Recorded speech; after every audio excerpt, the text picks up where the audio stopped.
We built this film on a foundation of love. Its purpose? To shatter the mental barriers constructed from a lifetime of indoctrination.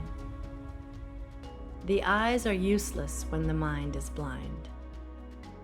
We are participants in a prison system we are unable to see.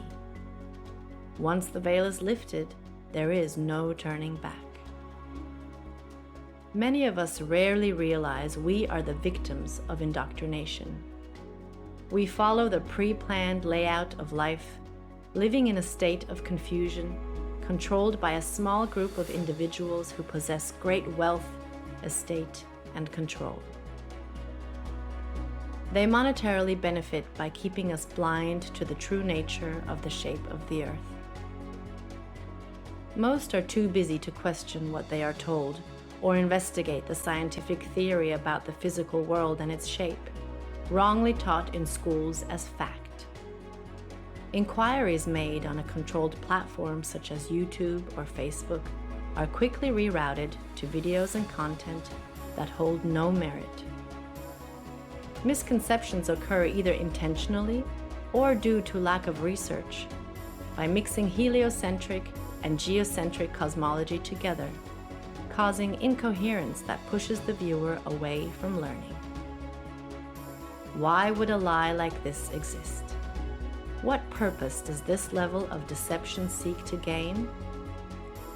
The hard, solid truth is that all the known space agencies and related industries have made untold amounts of money for many, many years, providing nothing but CGI, fisheye lens curvature, and Hollywood-style productions as proof. The following evidence should speak for itself through the testimonies of these professionals, pilots, and witnesses. To find yourself, think for yourself. The most courageous act is to think for yourself. Our greatest wish is for minds opened, questions answered, and the reign of freedom through truth revealed.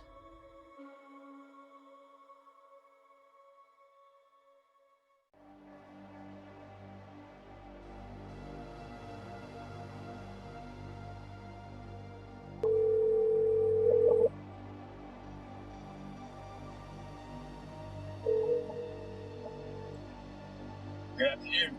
Hey John, how are you? Pretty good, sir. How's everything there? Everything's good, can't complain. It's kind of windy out. Looks like it's gonna rain. But anyhow, I've been hit with these, questions regarding the flat Earth. People trying to get information out of me, and I'm not too familiar with the subject. Can you help me out? Yes, sir. Copy that. I'll give you a couple of relatively quick examples that you can also research and elaborate as well. Number one, I'm a pilot, and when I used to fly out of Long Island towards Nantucket, bottom line here is they're going to give you some type of formula for every 100 miles. They're going to give you some type of XYZ per kilometer squared. Keep it very, very simple. Every 100 miles would be approximately 1 mile. 1 mile is 5,280 feet. The actual number is 6666, which is of Luciferian origin, which really reveals who's behind all the conspiracy and cover-ups, for everything. But the bottom line here is a very simple formula is for every 100 miles, you have 5,280 feet, which is 1 mile of curvature. So 100 miles equals 1 mile of curvature. Now, if I'm going, let's say, hypothetically, from Long Island to Nantucket, that's about a buck and a half. It's about 150 miles. So it should be 1.5 miles. So let's just take a mile. So with aviation, you fly at certain altitudes, whether you're flying in a easterly, a northeasterly, to a southwesterly direction. So hypothetically, if I'm flying easterly at hypothetically about 4,000 feet, which is an even number. If you add 5,000 feet of curvature, that would be around 9,480 feet, which does not exist. So the bottom line is pilots know every 100 miles that you travel, you would be dipping the nose down to compensate for 1 mile, which is 5,280 feet of curvature. So there's the proof right there that there's something very fishy with this globe Earth situation, because scientifically it doesn't matter.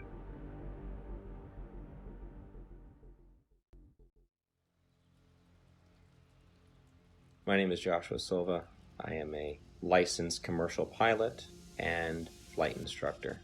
I have had a lifelong love of aviation and aerospace, and when growing up I even fancied myself an amateur astronomer. I would drag my family and friends, anybody I could, to every air show I could possibly find in Northern California. I was the only kid you knew, or anybody knew, that knew the various components on aircraft, spacecraft by heart. I absolutely loved anything to do with flying or space. But my love of aviation and aerospace never stopped. I continued studying, had an entire library full of aviation books of various military and civilian aircraft, military history, every aviation campaign and theater in almost any war. I studied religiously, and it was just out of pure passion. Later in life, many years later, I decided to become a pilot. As strange as it may sound, it hadn't occurred to me to become a pilot up to that point. I just simply loved aviation and aerospace, but I decided to become a pilot, and I began attending a prestigious flight academy in the Midwest and attending university at the same time, and to gain a degree in aeronautics and aerospace. Shortly thereafter, I began flying twin turboprop aircraft out of Northern California for several nonprofit organizations, and years after that I found myself flight instructing for various small flight schools, both in California and in Arizona, and then on to large academies that trained for the airlines and even some military flights. Shortly thereafter, I began flying regional business jets, and that's when the story of me finding the topic of flat Earth started.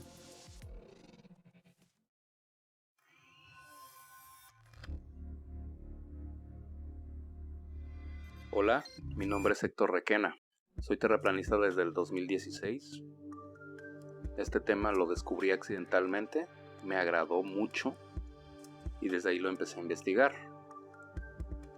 Desde ahí me di cuenta de lo que está pasando en el mundo. Yo fui aviador, me gusta más la palabra aviador que piloto. Yo volé con mi papá desde niño, él era piloto de la Fuerza Aérea Mexicana. Un tema muy curioso que me pasó a mí fue el empezar a conocer cómo funciona el giroscopio. El giroscopio está diseñado para volar sobre un plano, sobre un terreno plano y una tierra que no se mueve. Todos estos temas me llevaron a seguir investigando. Estamos tratando de invitar a la gente a que no se cierre de mente a estos temas, ya que si no nos damos cuenta de lo que está pasando ahorita es por lo mismo, porque la gente está cerrada, se cierra a pensar fuera de la caja.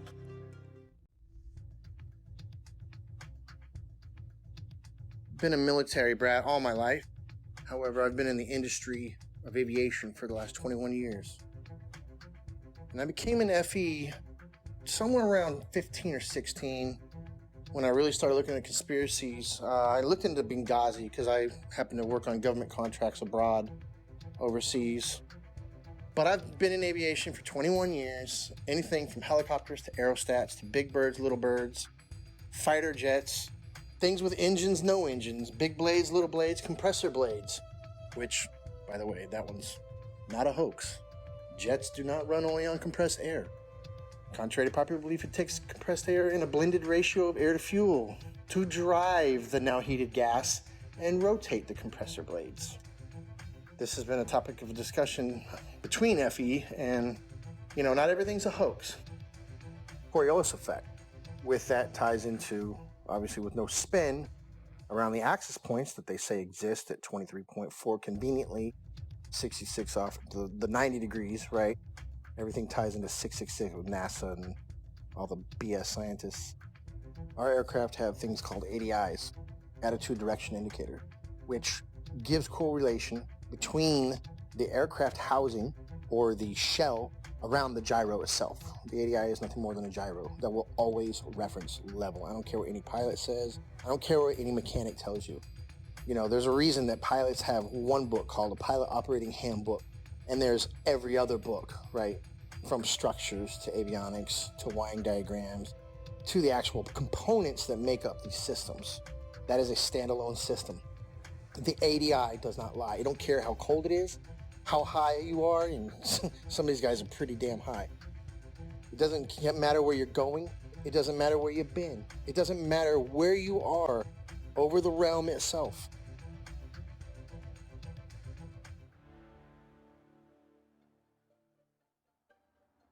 I woke up to the truth of the flat earth, shape of the earth, as an engineer and a pilot.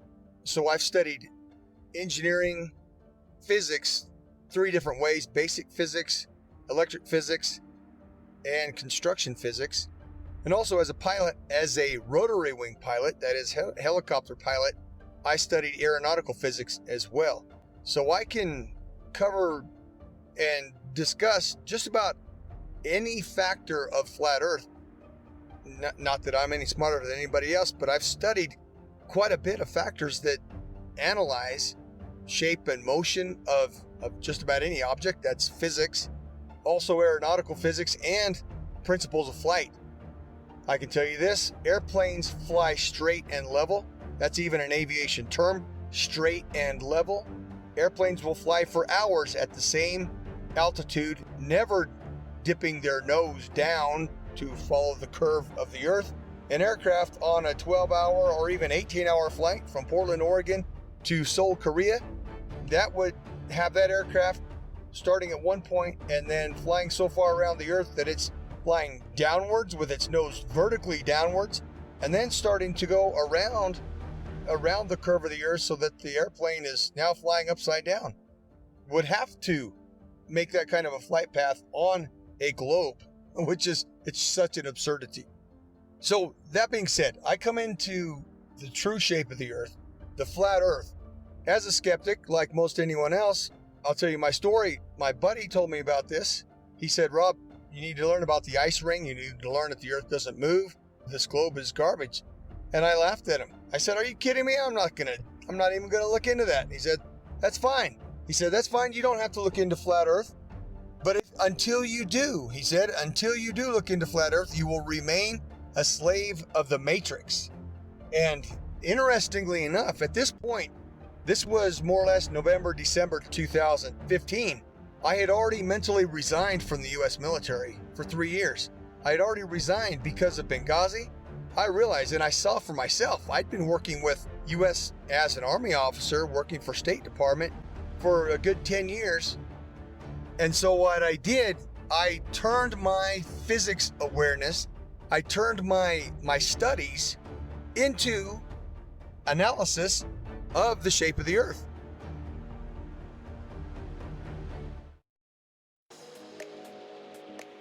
I have a bachelor's degree in English and International Business and a master's degree in Emergency Management. Emergency Management is an area of study that deals with lessening the effects of a natural or man-made disaster.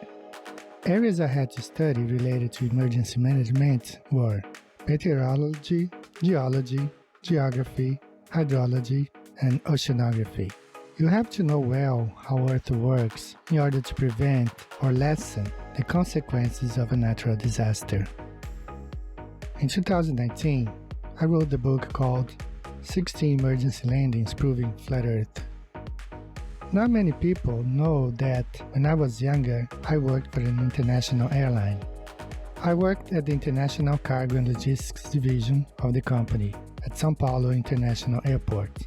I had to know all international routes in order to provide our clients the precise information about import and exports, as well as the logistics of transporting cargo internationally. Our company transported from a simple parcel package to cars and helicopters to anywhere in the world. Having access to all areas of the airport in 1988, the Brazilian soccer team was about to board their flight towards Australia to take part of the bicentennial Soccer Cup in Australia. It was a tournament to celebrate Australia's 200th birthday. 2 South American teams were invited to take part of this tournament, Brazil and Argentina. At that time, we had access to several maps, all based on the globe Earth model. The Brazilian squad left to Australia with natural conclusions that this charter flight was going to Australia over the Pacific Ocean, as the global model suggests, perhaps a stop in Santiago, Chile, and then head to Australia. To my surprise, the flight went to Los Angeles. For several days, I could not comprehend the reason why that flight went to Los Angeles in North America to then go towards Australia in the Southern Hemisphere. This thing kept alive in the back of our mind for all these years.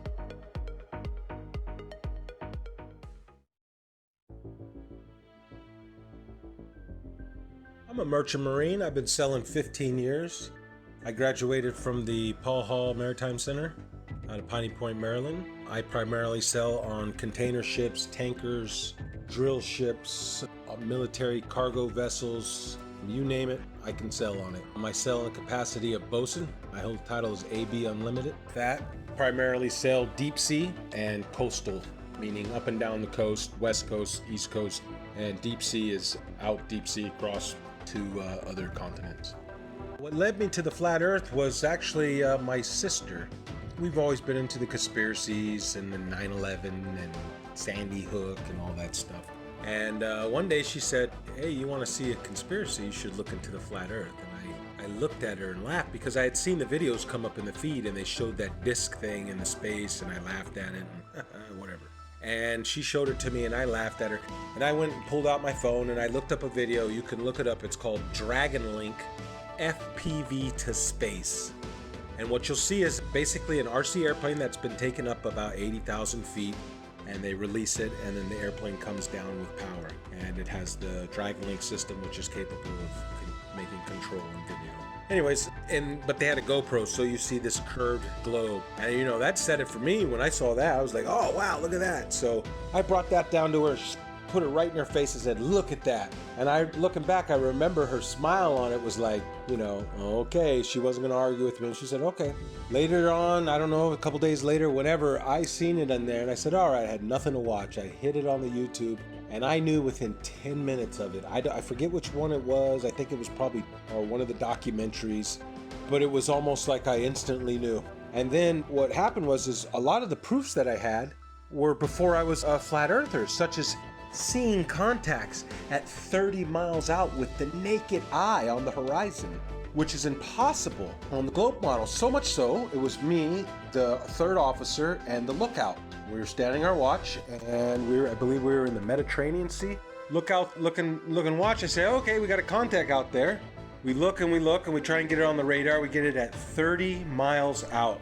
When the chief mate came up, we had told him, hey mate, we got a contact earlier 30 miles out. He said, bull crap, I don't believe you. And we all looked at each other and shook our heads and said, yep, they got it. He stormed off the bridge, ran down, came back up. He had the Bowditch, which is a thick green book that's everything you ever need to know about being on the ocean, sailing, navigation, everything. And he comes up and he says, the math doesn't lie. And he slams down this piece of paper and he says, our bridge height is at 100 feet versus how far? 30 miles. It should have been behind like 600 foot of curve. I remember 600 something foot. He had all the mathematical, of course I didn't know, okay, that's good. All right, he must know what he's talking about. But we're looking like, well, I don't know. We got it on the radar. Then the radar must not know what it's doing.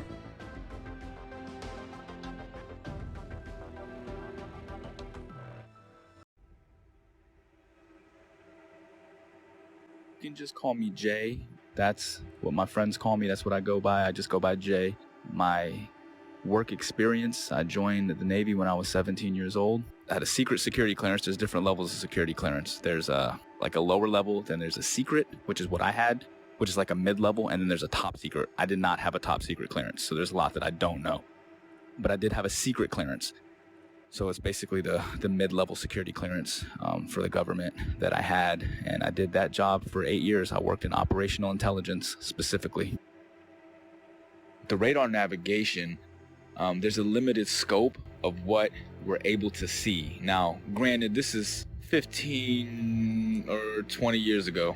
what I mean by that is, with it being 15 or 20 years ago, the technology nowadays on the new warships, I would imagine, are just off the charts advanced compared to what we had, 20 years ago in the early 2000s when I was doing deployments for the Navy. We're looking at the scope of the radar. Now, this is just going off of the actual screen that we can see. Now, there's 3 different screens. There's the basic radar screen where we have this limited scope where it only goes out like 25 miles, right? Then there's this other bigger screen, and I forgot the name of it, but it goes onto this huge projection in the Combat Information Center. Basically is where all of the information is housed. And on this huge screen, we can actually zoom out and see a significant portion of our area of responsibility. I can't say the exact number. Again, a lot of this is classified.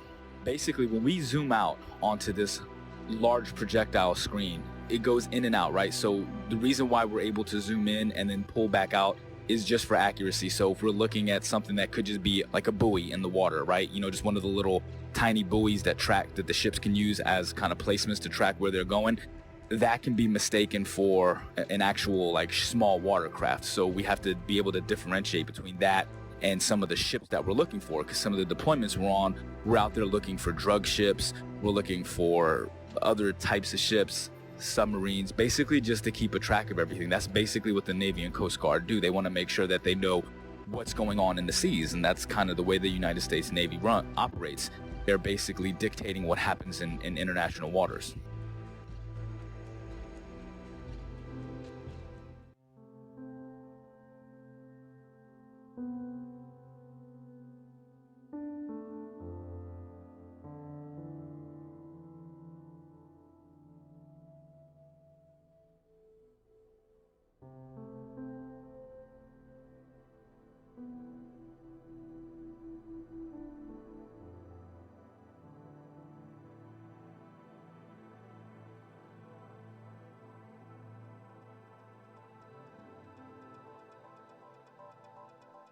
I will be providing my in-depth experience of U.S. Navy submarines and how they prove we do not live on a globe Earth.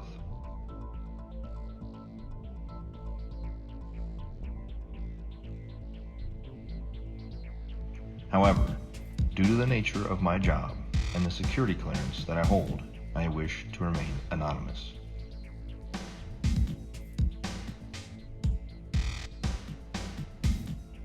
I've worked for the U.S. Department of the Navy as a submarine quality assurance specialist for the last 5 years.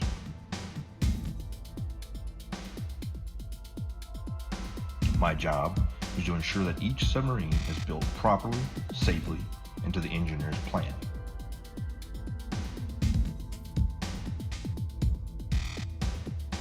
I have an intimate knowledge of every aspect of each submarine being built in the shipyard I work in.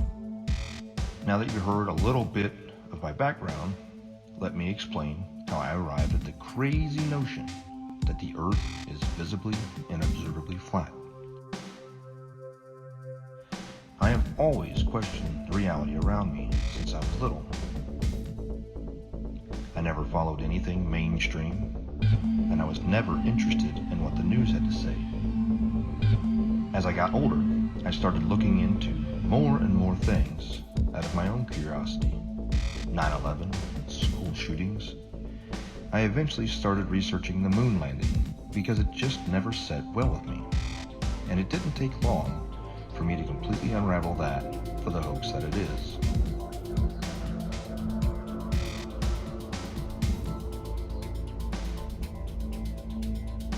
After that, I was starting to realize that we have been lied to on so many levels. What else could there possibly be? Then I saw a video about the flat Earth pop up on my YouTube recommendations.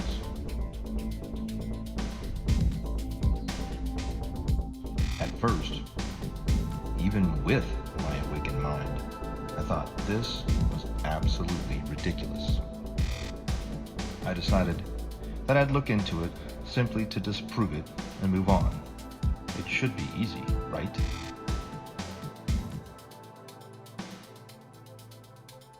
That was over 6 years ago, and I still can't disprove the flat Earth. In fact, the more I research it, the more it reveals. This leads me into my submarine experience. looking back on everything I had accomplished while on active duty with eyes to see, has only served to solidify my stance that we live on a flat and motionless plane.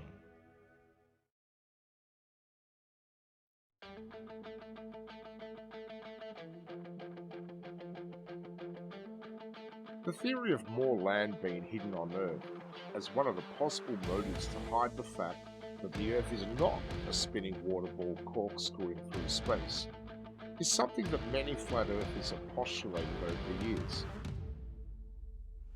And I just couldn't shake the concept from my mind, where, just like Rear Admiral Richard Byrd suggested during his Antarctic expedition, Operation High Jump, that there is undiscovered land on Earth, and that possibility spawned an idea to write The Elusive Curve, a modern-day quest to discover another world. The Elusive Curve is a fictional novel created to convey a very non-fictional message, that the Earth is a flat, motionless level plane devoid of any curvature. When Max Carter discovers irrefutable proof of the true shape of the Earth, the course of his life drastically changes, and he becomes a man obsessed, convinced that there is more land being hidden beyond Antarctica, and that he is going to reach it.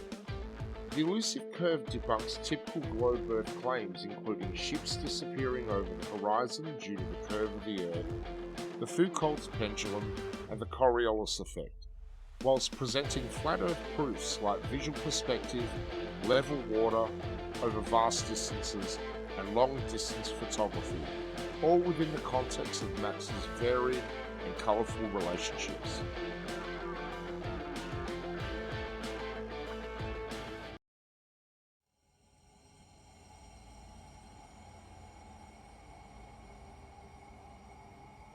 Also, there's a semi-classified naval communications device when ships are communicating ship to ship on the ocean, U.S. Navy, semi-classified laser communication NAVCOM device, which also does data as well. So if they're communicating with ships 70 miles, 100 miles or more, like I said, every 100 miles is a mile of curvature.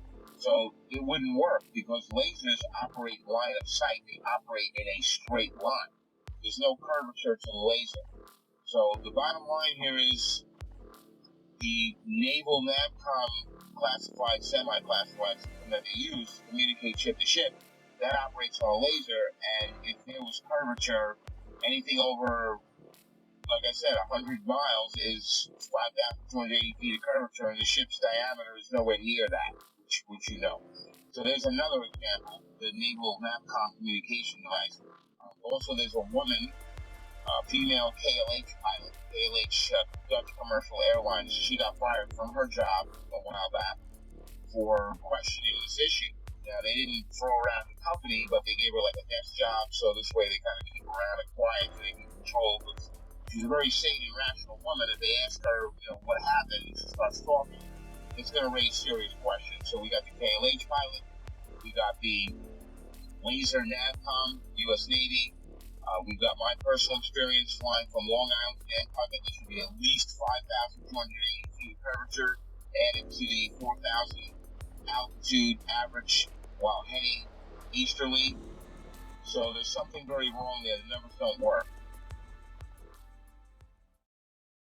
Could the Earth actually be flat? I began to see opinions and arguments that seemed logical, but I heard several arguments, which I now know were most likely disinformation, easily disprovable in the aviation world, but there were some that stuck with me. And so, myself being the way I am, I ran quickly, metaphorically, to my old textbook. And I opened my old textbooks, found them, unpacked them, cracked them all open, and even downloaded brand new copies in PDF form offline of all these books to make sure that nothing had been changed. I thought for certain that I knew exactly what compensation pilots are trained while flying to compensate for the spin or the rotation of the Earth, for instance. As far as falling around a globe, that I assumed in my mind would be an aircraft's angle of attack. But upon more study, I found that not to be true. The angle of attack being the angle between the aircraft's flight path and the relative wind. which is something that pilots are very familiar with, and it's the idea that an aircraft has to be slightly pitched up, essentially to stay airborne, or a surface of that aircraft has to be pitched slightly to create a difference in air pressure to hold the aircraft aloft. And that is assumed, or was assumed at that time by myself and other pilots, to be the compensation one would make for falling around a globe while flying, period. But upon further research, I found that this was not the case, and it was not even mentioned anywhere. This compensation was not mentioned anywhere I could find in any resource that I had gone to flight school with. And they were extensive. There were many, many books, especially as one progressed towards the commercial flying side, especially elective courses, especially if you're going to university as I was studying aerospace, then you would assume, and I had assumed, that this was calculated for. Again, as far as ADIs, in every aircraft, it references the level horizon or references sea level always. There's no way that you can convince somebody of sound mind that if you take off from New York and immediately flip upside down, now your housing or your ADI is referencing upside down to you because you're upside down. It's right side up. It cannot deviate off level. It doesn't matter how much fuel you got in your tanks. It doesn't matter if you're a helicopter or an aerostat or a fighter jet. That gauge will always reference level. It has to, because otherwise it would be a poor reference. And if you could manipulate it, why would you even have it in the airplane or your aircraft? But if you go take off 2 miles away, do a barrel roll, you're now flying upside down. At what point does that gauge show you back right side up? A half a hemisphere away? Is that what we're led to believe? Is that what we're supposed to believe? At what point does it right itself if you never flipped back over and continued flying level? You see what I'm saying? It's ridiculous. It's ludicrous to think that thing compensates for curvature in straight and level flight.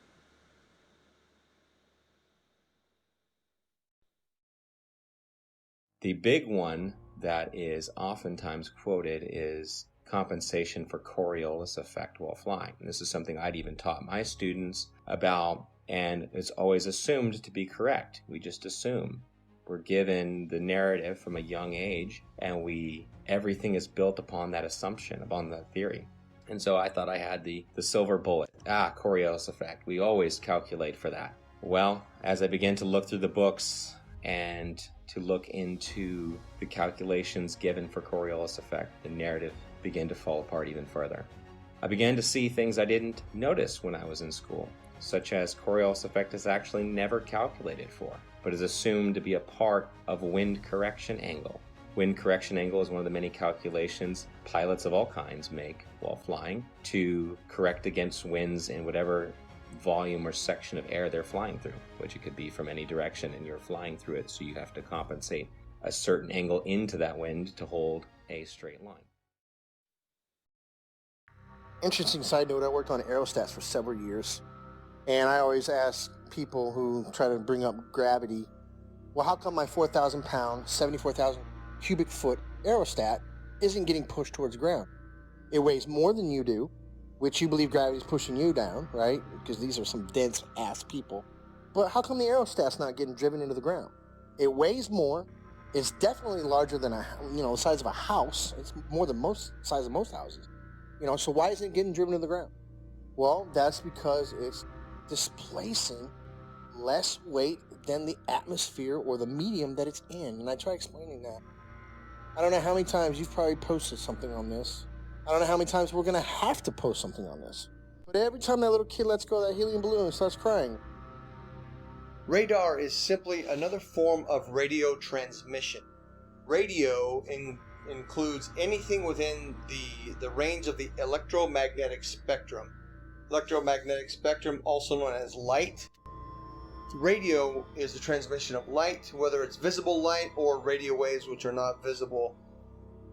When it comes to radio transmissions, there must be a transmitter and a receiver. There can be a reflector or a transmittal unit along the way.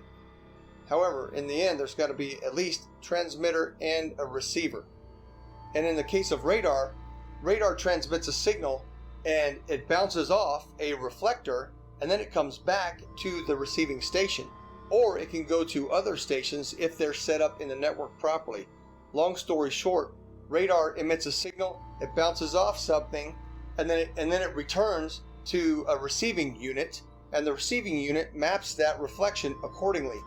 If there is no reflector, then there's no return signal, and then the object does not show up on the radar, for example, off the screen. Notice, there's no curving around anything. It goes out in a straight line. Radio signals always travel in a straight line. So the transmitter sends the signal out to the target, bounces off, and it comes back in a straight line. Radar cannot travel over the curve, and hence radar is dependent on line of sight, direct beam from the transmission to the target. It reflects and it comes straight back. There is no curving around anything, thus is radar.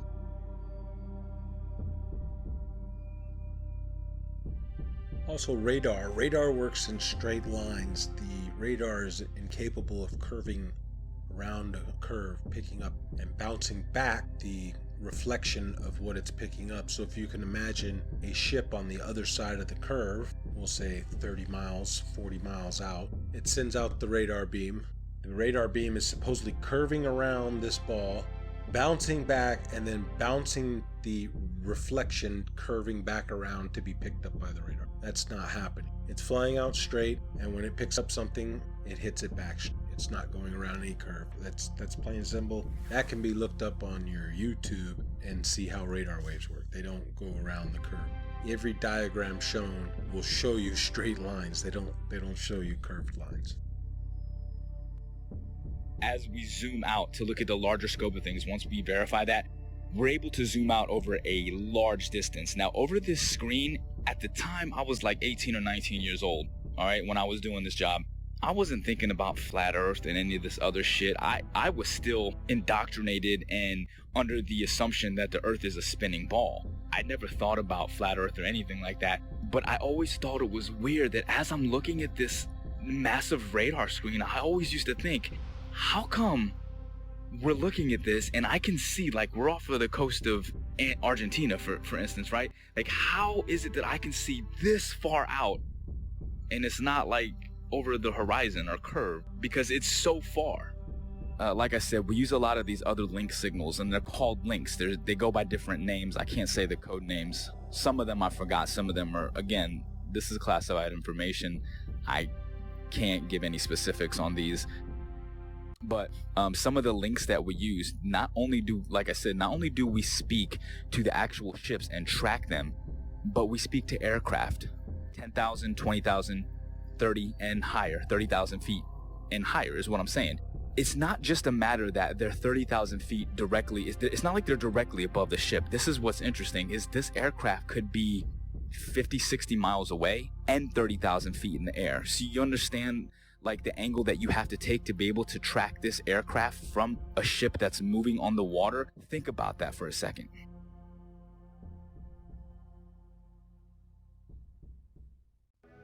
I served on board of a United States 688I fast attack nuclear submarine, and I can personally attest that we never constantly angled down during our submarine deployments. One of our longest transits went from the Gulf of Oman around the southern tip of Africa and back to Connecticut. We were underwater for almost 3 months straight.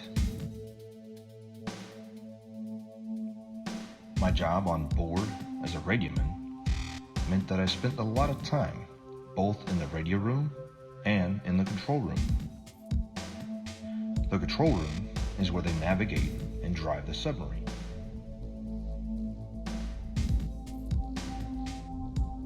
I never once, in my 5 years active duty, heard the officer of the deck or the diving officer give the order to consistently change the angle of the submarine to compensate for the curvature of the Earth.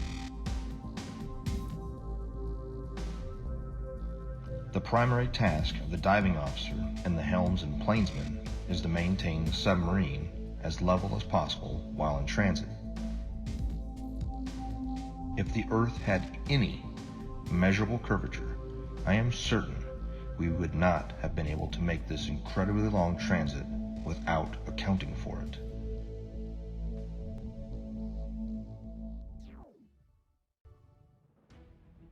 And then the big one is given after that. Well, GPS auto corrects for it. And that sent me down yet another path. GPS auto corrects for it.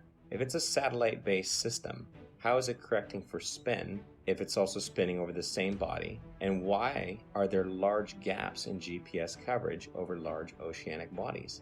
Do they just turn them off? It's just not worthwhile? There have been enough aviation accidents at sea, very far from shore, that would say otherwise. And if you gave the American taxpayers, the ones funding these satellites that are supposed to track aircraft, the information that, well, we're just shutting them off because it's not worthwhile, those 3 or 4 jets full of hundreds of passengers just have to use other navigation methods such as dead reckoning, which is basically using a stopwatch and guessing to the next checkpoint, essentially. If you were to tell them that, they would be infuriated. So that could not be the case. Coverage was a problem. Even over large and non-densely populated areas, you would lose GPS coverage, even in jets at times. So this began to unravel the thread of satellites and satellite timing, and the fact that many reels of footage show these satellites being launched by balloon rather than by rockets. How the concept of these rockets doesn't even work to make it past the atmosphere, much less leave something in perfect geosynchronous orbit. I actually had the privilege of working a short time at a satellite manufacturing company in Northern California. Got to see the assembly and participate in the assembly of satellites, space-based satellites, or so they were said. There would be small bottles encased in these structures that were encased by another structure. The small bottles were the fuel cells. These fuel cells were incredibly small, smaller than a diver's tank in most cases, much smaller.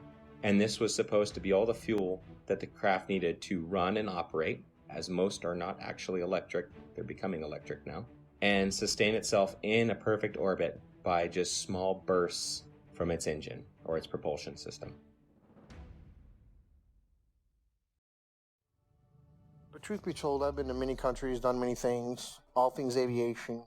I can say with absolute certainty, and I can attest, the plane does not dip nose down to follow the curvature of the Earth, ever.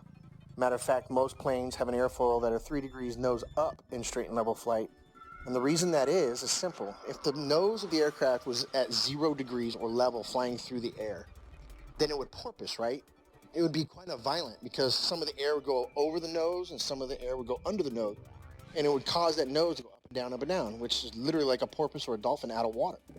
And that's exactly what would happen. So the wings are designed, when they are level, the nose is 3 degrees nose up. The fact, proven from multiple points, that there is no Coriolis to the motion of the Earth. And I'm speaking from a pilot's perspective, also an engineer's perspective, because I obtained a degree as an engineer before I went to flight school. So I'm both a pilot and engineer at once. So, number one, there is no rotation of the Earth, proven by the fact that a helicopter pilot can hover the aircraft indefinitely, motionless, above a single point of the Earth. If the Earth were spinning, as soon as that aircraft left the ground, the Earth would spin out from under it. Now, somebody may say that the air of the atmosphere rotates along with the Earth, which is one of the most absurd concepts imaginable, because if that were the case, then all wind would travel with the Earth. There would be no alternating wind currents when we know that the jet streams fly overhead, clouds move in multiple directions overhead, and a kite flying over the stationary Earth. The fact that a kite flies because of wind passing through, that proves that the Earth does not. That proves that the air does not move in unison with the Earth. Number two, airstrips do not rotate away from a landing aircraft.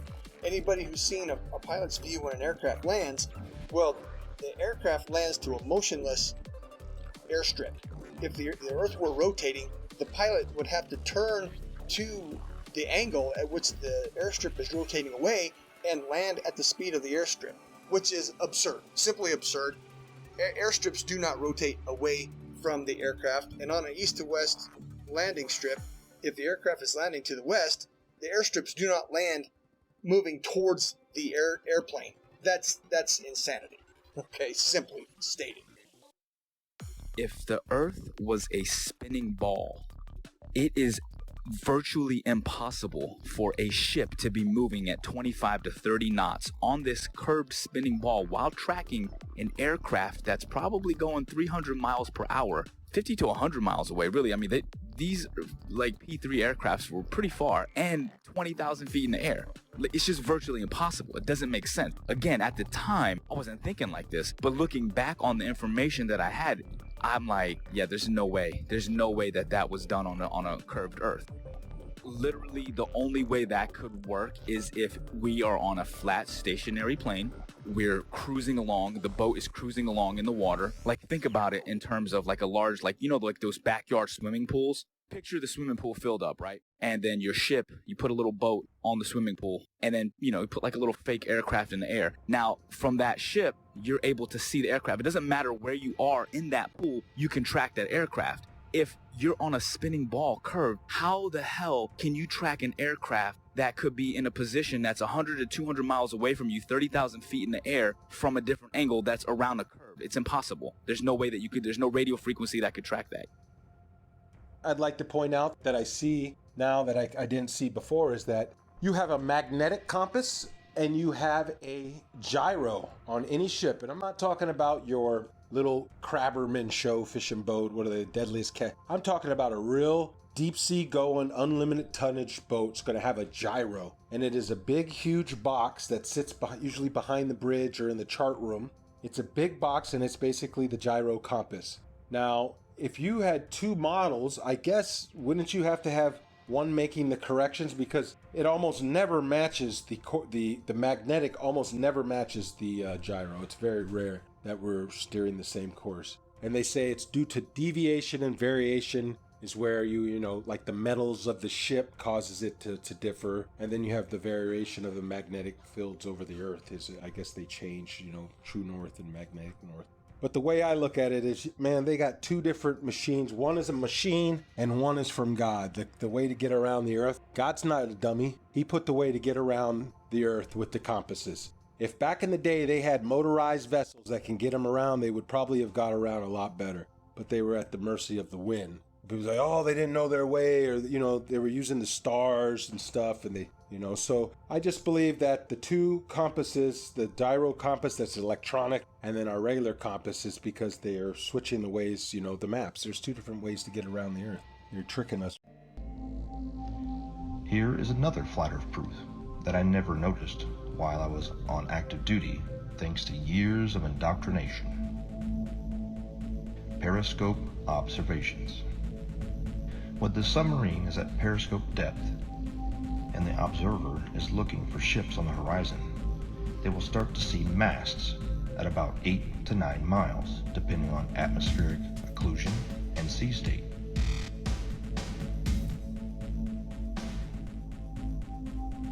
The hull of the ships won't be visible until about 5 miles, depending on atmospheric occlusion and sea state. At 9 miles away, the target should be 26 feet behind the curve, but this isn't what's observed.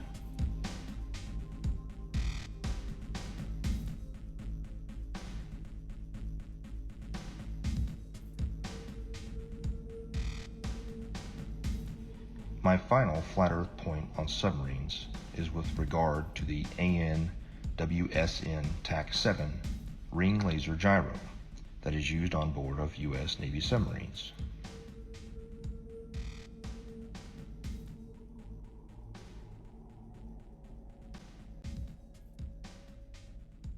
A typical gyroscope, like the ones used on board of an aircraft, is a device used for measuring or maintaining orientation and angular velocity. It is either a spinning wheel or disc with a counterweight, in which the axis of rotation is free to assume any orientation by itself.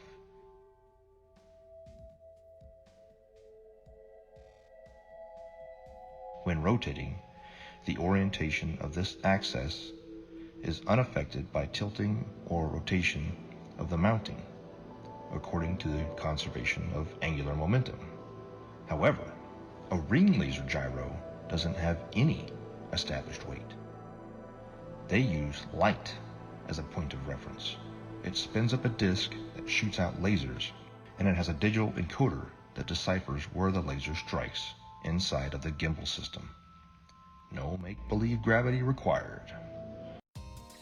Let's just say we're like 30 miles away. These missiles can shoot much further than that. I can't give you the exact number, but say we're 30 miles away, okay? 30 miles is far. So from our ship, we can track on our little, we have like a missile projectile. It's like a radar, but it's a little bit different. It's specifically designed to track the missiles. You actually input the coordinates, latitude and longitude of where you want the missile to strike. Really, really high precision accuracy. Really accurate. We hit that launch and the missile, and it will hit that target 30 miles away, even longer than that. Now, here's the thing. Again, that's not possible on a curved Earth. These missiles are huge. 50 caliber project that are carrying massive amounts of explosives in them, okay? Each one of these missiles are probably worth hundreds of thousands of dollars. So whenever you're lining up these missiles to shoot at targets that are 30 plus miles away, if the Earth is spinning, again, now think about this. We're not sitting like on land holding a gun, all right? So picture this. We're on a ship, like actually in the middle of the water, okay? And the missile is shooting off of the bow of the ship. So if the world is a spinning ball and we're on this curved Earth with water and we're spinning 600 miles per hour through infinite space, I'm pretty sure that it would be physically like it wouldn't even make any kind of sense on a physics type level to be able to shoot a missile from a spot in the water on a spinning ball to pinpoint accurately hit another spot. And at night, we were going on one ship, on a military ship, and this is with night vision goggles, 50 miles, and these guys were on the bow. They were not even on the bridge where you'd be 100 foot up. They were on the bow, which is barely probably 40 feet off the water's edge. So these guys, and they have the latest state-of-the-art. This was in 2015. 2015, they had state-of-the-art, what do they call them, night vision goggles. So these things are capable of seeing that far if we live on a plane. You can't deny it. It's so obvious, but not to everyone else. I guess the programming's harder than other people, so they don't want to hear it. But over the years, I have learned the model. I know the model like the back of my hand. I can show proofs. I have ammo now. So when I go out there and I tell somebody, hey, that's impossible, and I'm talking to a third mate or a second mate who's an officer who went to college, meaning they paid for their education. Because when you pay for your education and you're making a handsome salary on it, you can't be wrong. How could I be wrong? I'm making a salary, they're paying me, I paid for this career, everything's working great in my life. You are obviously wrong. All the math works. So with that, it's hard. But when you stump them and you start showing them stuff, it's hard for them to say. And then they start saying stuff like, oh, well, what does it matter anyways? I don't care. And there is the 8 inches per mile squared. But you guys can't look at it three-dimensionally. It is two-dimensional. It is the amount of deviation that's required for you to come back inward if you are walking east from north, meaning you are going around north equidistantly, and you walked in a straight line east 1 mile, you're going to have to deviate 8 inches back to the left to get back on the equator, right? Look at it on the flat Earth map, and clearly it makes sense. If you walked 1 mile in a straight line east, you have to deviate 8 inches after each mile to stay on the equator. The 8 inches per mile squared is a real measurement, if in fact we consider the equator to be a real place, a real location, ever, always.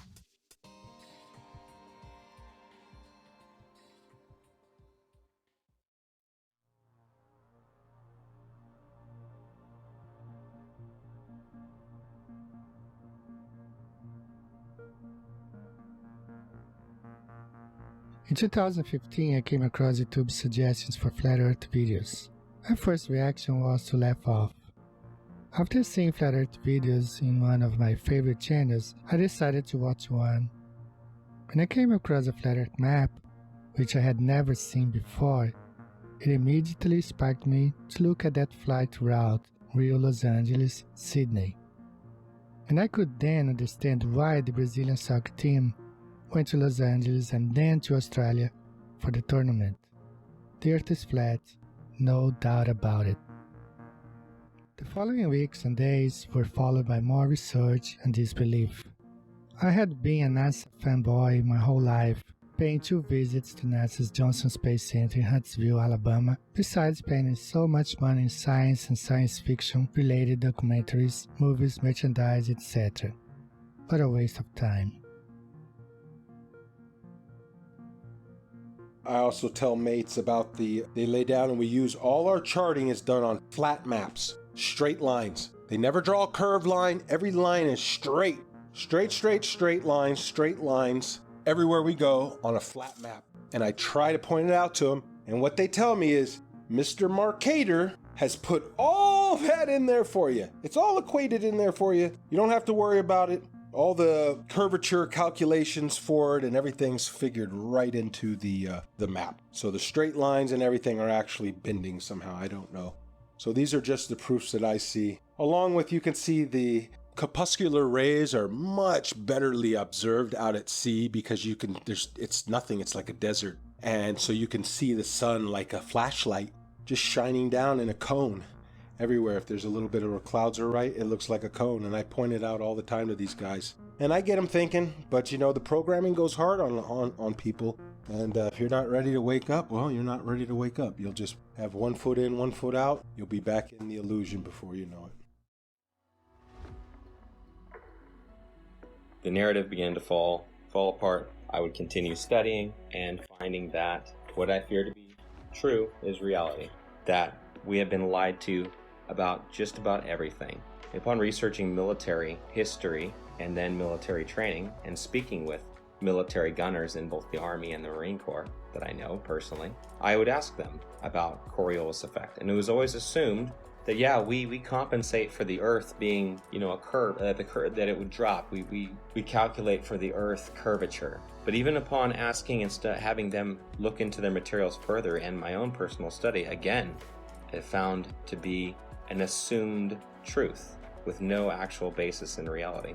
That they would calculate bullet fall based upon angular velocity, drop, friction, amongst other things. And curvature was supposed to be just corrected along with it, just like flying, wind correction angle corrected for Coriolis effect. I've done many of them personally. I've flown more than 1,070 hours in both helicopters and airplanes.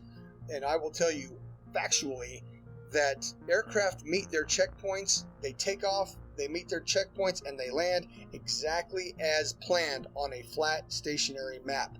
No pilot, I say again, no pilot has ever accommodated for the rotation of the Earth when planning flights and takeoff to checkpoints along the way, and then landing. Pilots can plan so well that they can take off and land hundreds of miles away down to within 30 seconds of their planning because the Earth simply does not rotate.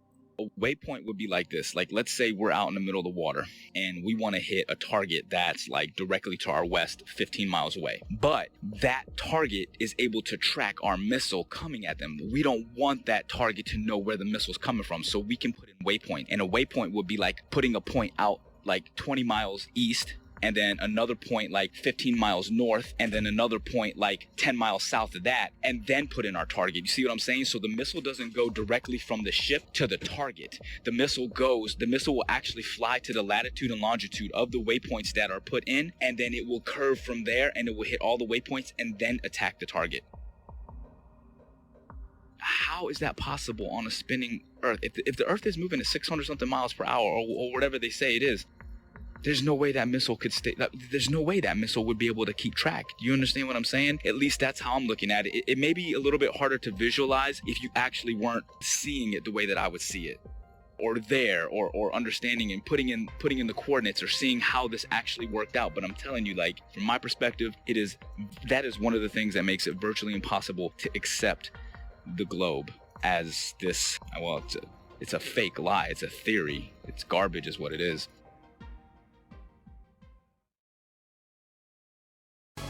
So y'all think the Earth is a ball. Y'all think it's spinning through outer space. And I said, believe in the green alien.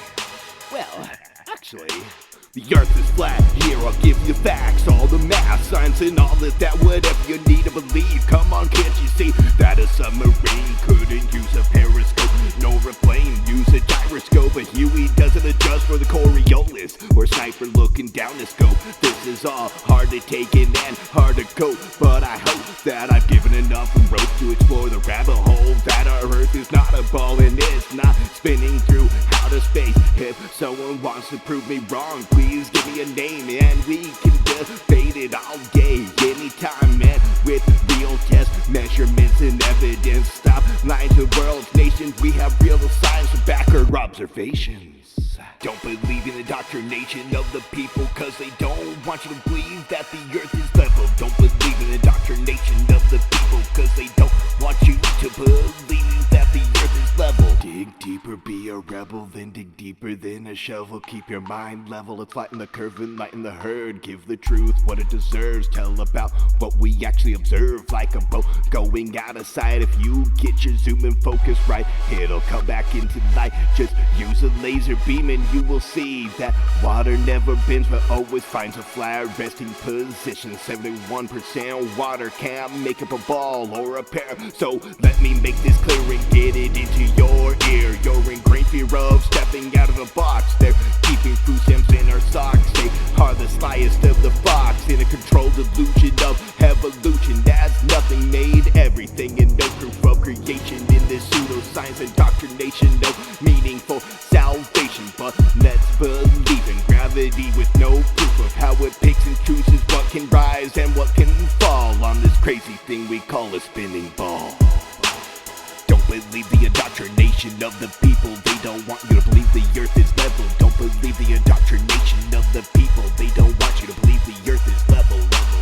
Let me give you something else to measure. Don't worry, it's my pleasure. If you want to vacuum or pressure, you must have a container, and that's a no-brainer. But since we believe the universe is on a roller coaster ride, even when Polaris is in the same place every night and has been for thousands of years, has the heavens work like gears, telling us time and the years like a big machine. The heliocentric model is just a drink backed by money and based on influence theories, never providing hard evidence except for CGI and camera trickery of my natural senses in our school systems. But flat Earth brings meaning to our existence like a period at the end of a sentence. Don't believe in the indoctrination of people. They don't want you to believe that the Earth is level.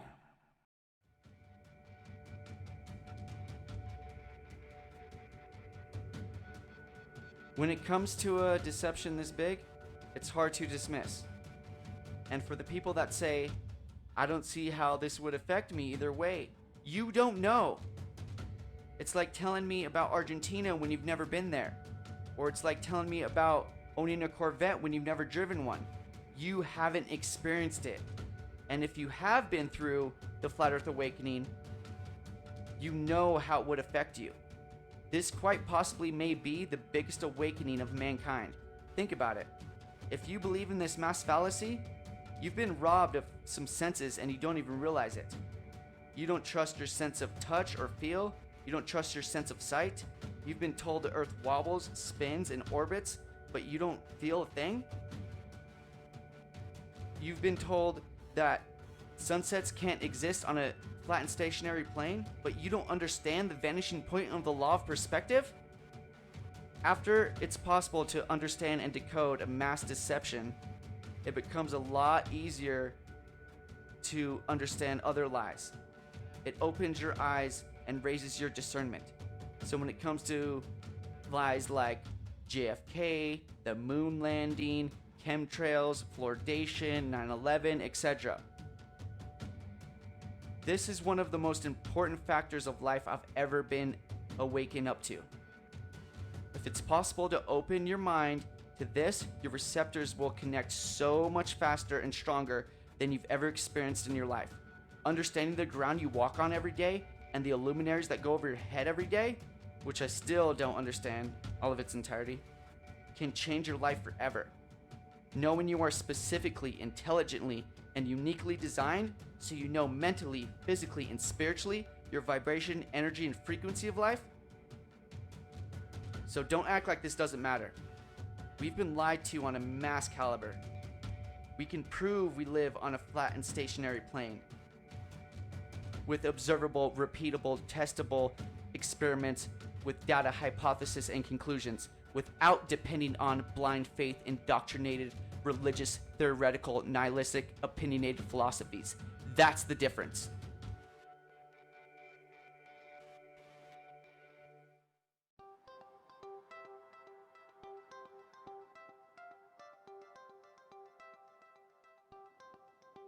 Is it possible that almost everything that we were taught from the time of our innocent adolescent time as children to the completion of our chosen path of studies in college was not only incorrect, but was part of an educational doctrine of spiritual disconnectedness from what truth is and what our reality in the world that we occupy today? What if I told you that this is but a small capsule in a puzzle that was well planned and engineered by a world control system to propagate a catalog of theoretical studies and sciences that in some cases have never been proven to this very day, nor will it ever be proven, ascertained as fact. Humanity appears to have been hoodwinked into a dumb state of who we are, where did we come from, and are we unique in God's creation concerning a geocentric world, or are we in a heliocentric world based on theoretical studies by a Jesuit astronomer named Nicholas Copernicus? He suggested this in 1543. His works were not released until after he died because he himself didn't believe in the spin ball theory either, that is taught still today at the highest levels of education. On my book, which is the Pharisee Plan agenda that has gone on for 474 years, seems to be threatened to become full disclosure of the biggest lie in the history of mankind that is kept by the world's oldest secret society called the Freemasons. The very uniqueness of humankind was spelled out correctly by our Creator that the earth was the center of the universe, and that he created the sun and the moon as well as the stars and the constellations that revolve around the earth, with Polaris being the north magnetic pole big star. How could space possibly exist when you and I have never been in our entire lives seen a real photo of what our own world looks like?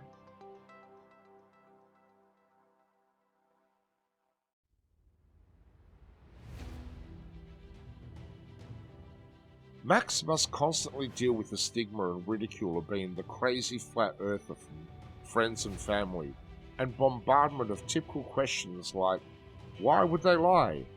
How could so many people keep such a big secret? And what does the shape of the earth even matter anyway?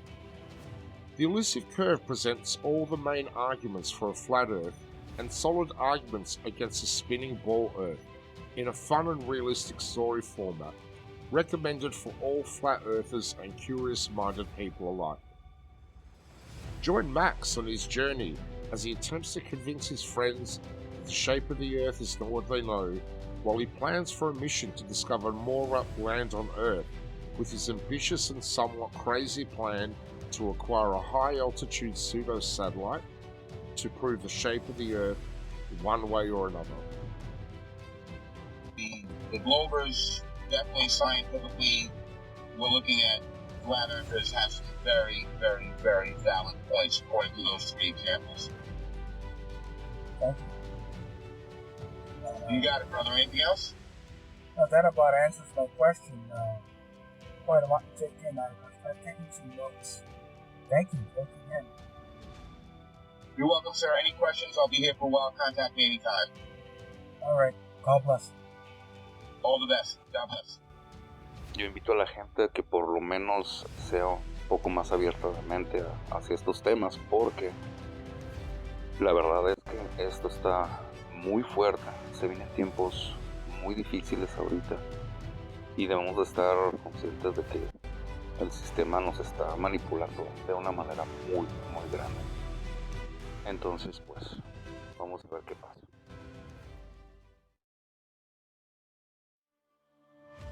So that began my journey down the flat earth. And since that point, I've only found more and more voices, more and more educated people, educators, professionals who are beginning to shed light on this subject in ways that I can only begin to imagine. But I'll never forget the day that I realized my plane wasn't falling around a globe, that I could look out the cockpit window, 185 degrees plus field of vision at 40,000 feet, and not see one iota of drop, but nothing but a flat, beautiful, motionless plane. The assumed calculations that we made that were compensating for Earth rotation were just a part of a calculation based upon wind speed and the angle we had to hold in order to fly against that wind and go in a straight line to our destination. It's one of the most freeing truths I've ever experienced, because in some small way, the idea that these other conspiracy theories and things we've been lied to about are true. But this biggest one is the biggest truth of all. We've been lied to about everything. It means we can start over. We can start again.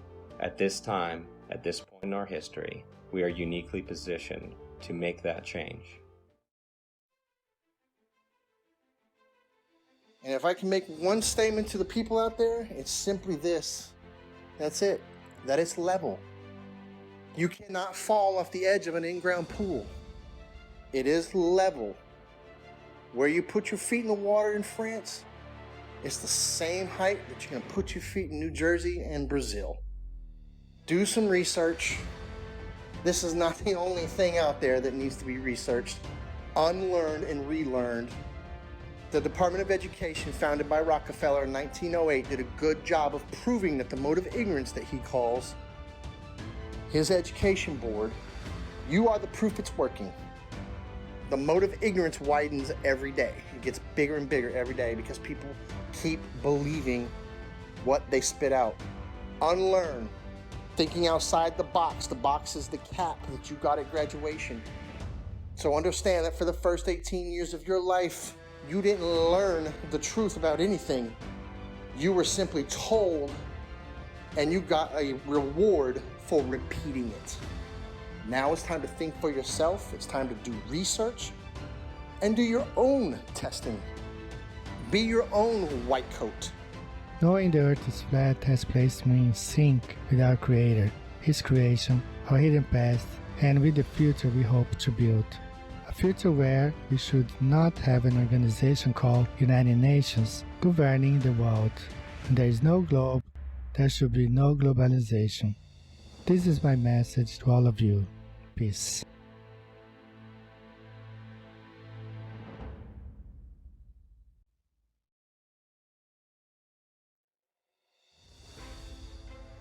My message to the people is that if you're watching this documentary and it strikes a chord with you, research it. Find out more about it. So my message is research it. Get all the ammo you can, because if you try and go out and tell your family member or friends or coworkers, and you try and tell them this, hey, that, they're gonna laugh at you. And if you don't have the ammo to defend it or the right content to show or to start a kindle a fire with somebody's interest, if you don't have that, you're gonna get laughed. I made the mistake of when I just knew it. Right when I seen that video, I said, okay, it makes so much sense. I knew it right away. I went and tried to tell everybody before I knew. I just blurted out little proofs. Airplanes don't dip their nose, the water lies for, and they'd hit me with some of that science stuff, that pseudoscience, and I couldn't defend it, and I would look like a fool. And then when I had the knowledge, it's harder to defend it because they've already don't take me serious. But now I've gained such a knowledge on it and such what you would call ammo that I can defend it in a way that you're going to get one of these reactions. well, what does it matter if it's round or flat? My life doesn't change, doesn't matter, either way. That's how you know that you're striking a chord. Their ego doesn't have anywhere else to go. So from there you can work on them. But like I said, learn the model, learn to defend the flat earth model before you tell your coworkers, loved ones, or anybody, for that matter that you don't know, because people you think that you know well are going to look at you like you're crazy. And unfortunately, that's due to the programming, and everybody believes one thing, so how dare you believe another? You got to fall in line.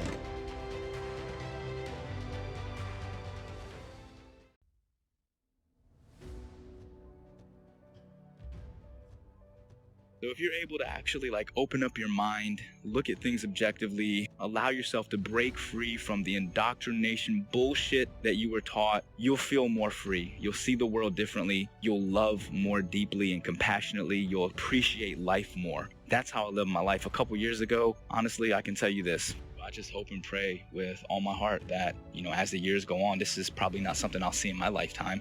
But, as my children grow older and my children's children, as the generations go on, the truth will start to emerge. And it is starting. I mean, it's incredible, that so many people are starting to really awaken. But, 10, 20, 50, 100 years from now, hopefully we can break free of the chains of indoctrination and really see the world for what it is and actually appreciate it and love the world and love each other. And I think if we all understood that there is a creator, people would be less inclined to be so abusive toward each other and the earth. So that's my big message for the people. Just think for yourself. At the end of the day, just be a good person. Don't be so quick to just believe something and stand by that belief just because it was taught to you at a young age. Question it. Make sure it makes sense. In closing, I'd just like to say that these are my own personal experiences. I never ask anyone to simply just believe everything I'm saying. In fact, please don't. That's how we've gotten into this whole mess to begin with, by blindly following others who say they've already done the research for you. You allow deceptions to occur. Please do your own research and test all things.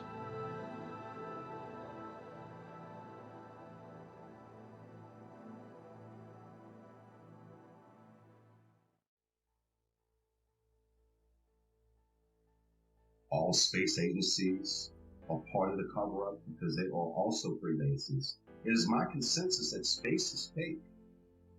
And NASA was set up this deception and even admit that images of Earth are composites and computer-generated images.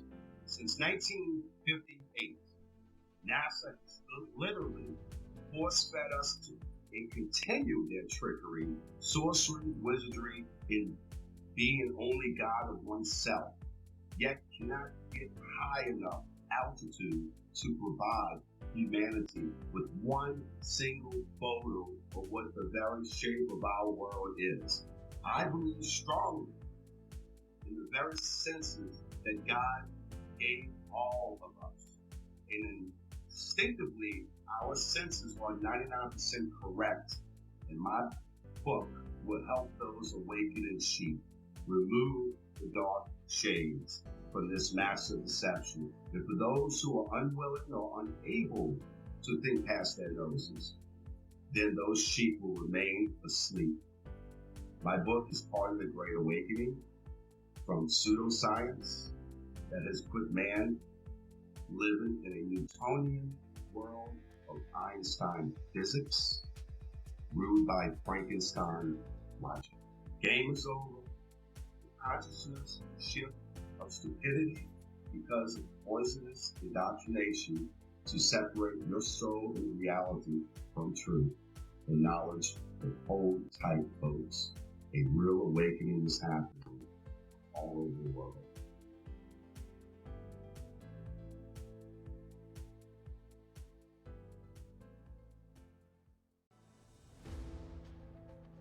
The curve of the Earth, the spinning ball, as well as evolution, dinosaurs, nuclear bombs, and everything else that they teach in the schools that's not founded on scripture.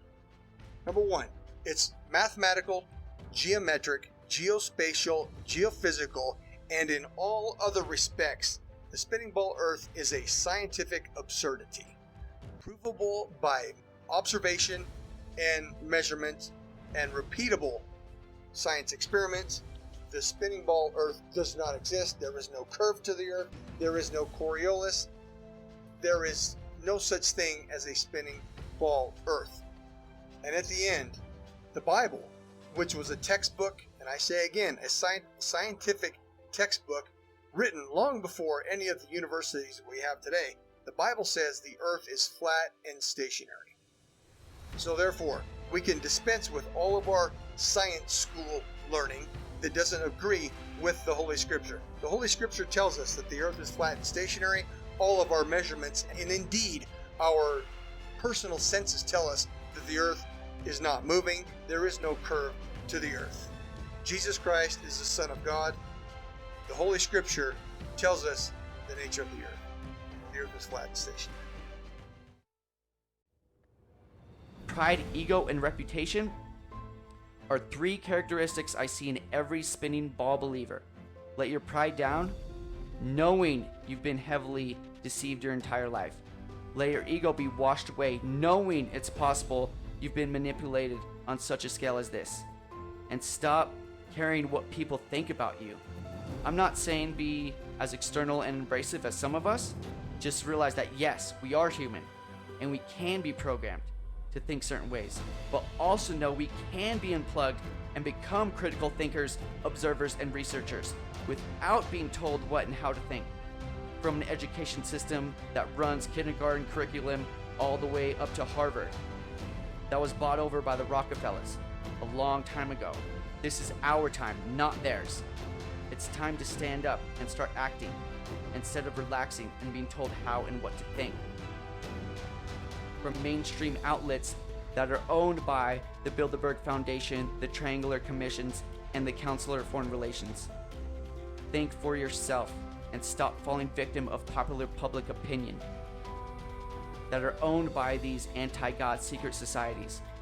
In my in particular gifted opinion, the most precious gift God gave us is free will, but it's up to us to choose what's right and what's wrong, what's light and what's dark, what's positive and what's negative, what's yin and yang, what's in motion and stationary, what's flat and what's round, what's good and what's bad.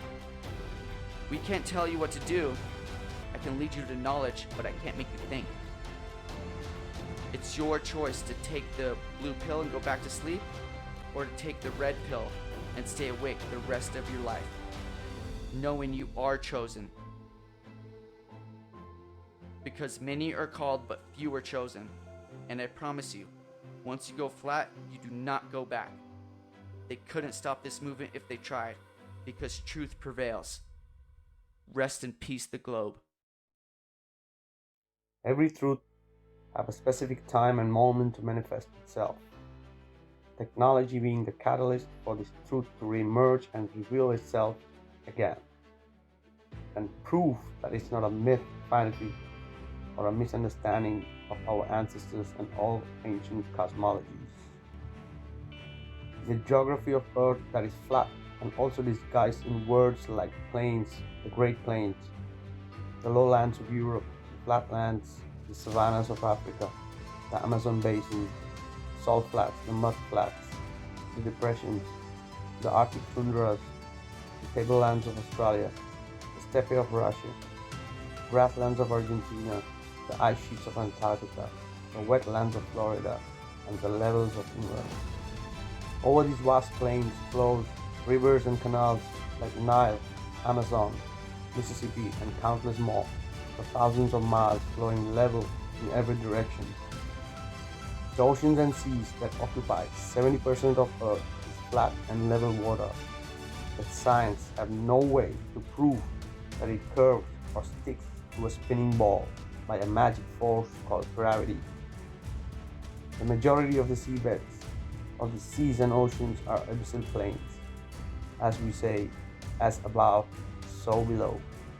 The longest line of sight of observing Hudson Bay at 1800 miles and my own Himalayan ranges observation on 2 occasions of plus 2000 miles It's just impossible on a globe Earth. No physicist can debunk the testimony presented here by the first category witnesses, nor the real geography, nor the longest line of sight, nor the countless researches, investigations, and evidences that prove we live on a flat and stationary plane. The one who needs to prove that it's legit or not is the globe.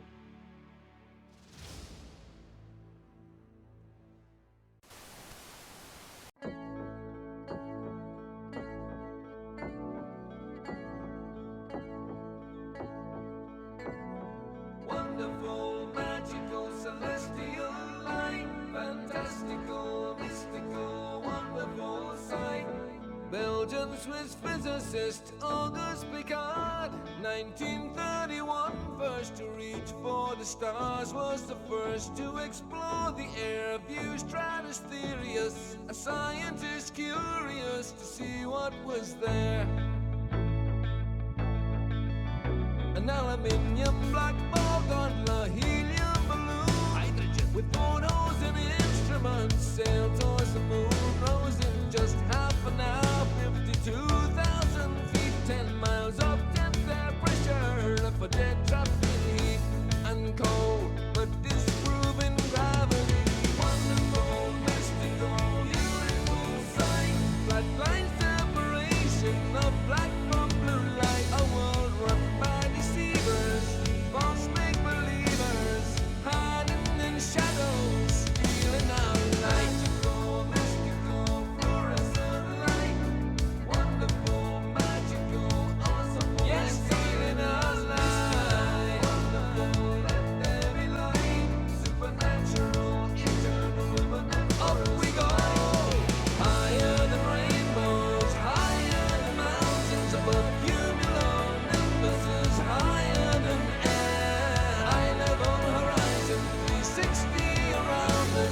right round behind us, any height that you dare. The sun and the moon both revolve above around us to forever, short time pass intelligently there. You'll never beat us, you'll never defeat us, no more you'll deceive us, we see through you like air. Kipper and Piccard were the first ever known to reach up there. Divine, luminescent light, mystical, wonderful, celestial light. So what was their eternal testimony? What did they report back to humanity? Said it seemed like a flat disk far as eyes can see, with an upturned edge fading into infinity. A mystical, ethereal, celestial sight, a divine creation, a clockwork of light, designed hid by deceivers and false make-believers, still cowering in shadows, still fearing our light. Here we go, higher than Everest, higher than airplanes, above zero cumulus, higher than air, a level horizon, 360 around us, no motion beneath us, no spinning, no fair. Stars on the firmament, turning all around us to forever, short time past geometrically there. You'll never beat us, you'll never defeat us, forever beneath us, we see through you like air. Mystic, luminant light, fantastical, magical, bright, we see through you like air. Magical, angels of light, beautiful, wonderful, celestial light. The first to see truth when they reach for the stars, explorers and physicists, Kipper and Piccard.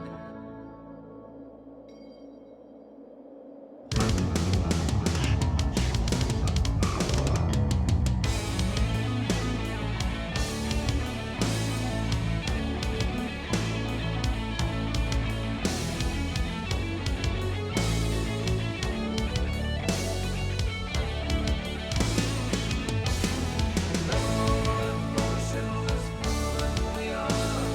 Level and motionless,